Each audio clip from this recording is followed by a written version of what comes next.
Halo, saya Muhammad Rifi Jakia Rasid. Hai, saya Delani Rahja Pratna. Hai, saya Ernisha.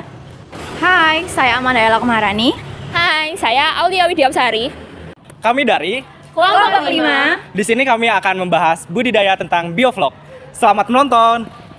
Assalamualaikum Bapak, kami dari Fakultas Perikanan dan Ilmu Kelautan Universitas Brawijaya. Di sini kami akan mewawancarai Bapak tentang sistem bioflok yang Bapak pakai. Apakah Bapak bersedia untuk kami wawancarai, Pak? Ya, kami akan ceritakan apa yang kami lakukan di lapangan. Pak, saged dijelaskan apa itu bioflok dan kalau di budidaya itu sendiri biasanya tujuan memakai bioflok itu untuk apa nih Pak? Bioflok itu istilahnya, kalau istilahkan bio itu kan mikroorganisme yang bakteri lah. Jadi kalau dibilang flok itu kan gumpal, bakteri yang berbentuk gumpal. Jadi cuma istilah bioflok. Tapi kalau cara kerja sistem bioflok dalam budidaya ikan itu kita memanfaatkan bakteri, pengurai, sisa makanan dan sisa tesis atau kotoran. Kalau boleh tahu Pak, bagaimana ya proses bioflok dalam budidaya perikanan? Dalam perikanan kalau kita memakai sistem bioflok, langkah pertama yang kita perlu lakukan adalah mentreatment atau membuat floknya dulu, atau kita memelihara flok atau bakteri yang menguntungkan itu kita kondisikan suatu media kolam, kita hidupkan floknya dulu. Kalau flok itu sudah menjadi terbentuk di suatu media kolam, baru bibit kita tebar dengan catatan bibit itu tidak terlalu kecil. Di mereka itu langsung cepat beradaptasi. Jadi intinya di dalam budidaya ikan sistem bioflok itu kita membuat media floknya dulu. Ikannya itu cuma nanti kita titipkan di media tersebut. Kita harus menjaga kondisi flok dalam satu kolam budidaya kita itu selalu terkontrol dan sehat lah, tercukupi semua kebutuhan untuk flok itu. Jadi ikannya sebagai kita tumpangkan di sini, istilahnya kita titipkan di media. Itu sistem garis besar sistem bioflok itu. Ya selama ini yang kami lakukan ya seperti itulah.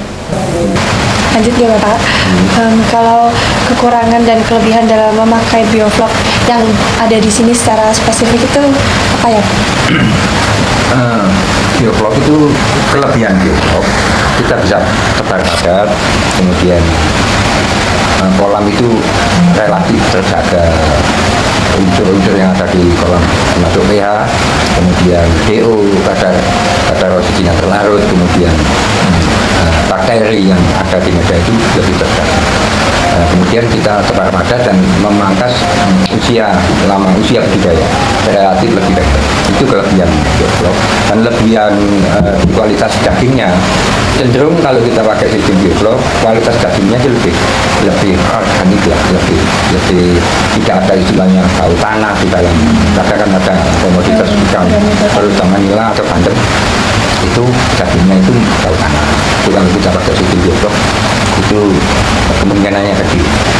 Kalau kekurangan bioflok, karena bioflok ini menggunakan suatu alat untuk aerasi, untuk memberikan pengaduan di suatu kolam itu kan menambah oksigen agar kandungan oksigennya terjaga. Dibutuhkan mesin, dan mesin itu membutuhkan sumber daya listrik, dan itu juga mempengaruhi analisa usaha. Bisa dijelaskan Bapak bagaimana perbandingan hasil panen sebelum dan sesudah menggunakan sistem bioflok? Untuk panennya itu cenderung hasil yang kita panen itu ikannya seragam, kualitas dagingnya tidak bau tanah, kemudian airnya itu setelah kita budidaya itu bisa kita gunakan untuk pupuk cair. Jadi untuk memupuk sayuran atau mungkin bunga itu karena mengandung mikroorganisme yang menguntungkan, itu sangat baik untuk pupuk menurut pengalaman kami. Oke. Di treatment air yang bahkan ada beberapa teman itu mereka menggunakan media air setelah panen, mereka pakai lagi untuk budidaya itu masih bisa, jadi hemat air lah. Baik Pak, pertanyaan selanjutnya, apakah ada tips atau saran dalam menggunakan bioflok terkhusus untuk pembudidaya pemula Pak? Kalau untuk pembudidaya pemula di bioflok, alangkah lebih baiknya kita pelajari dulu vlognya dulu. Kita belajar untuk mentreatment vlognya dulu dengan menebar ikan tidak terlalu banyak. Ya untuk pembelajaran awal supaya paham soal treatment air, kemudian cara kerja dan kemudian prinsip dasar vlog itu sendiri.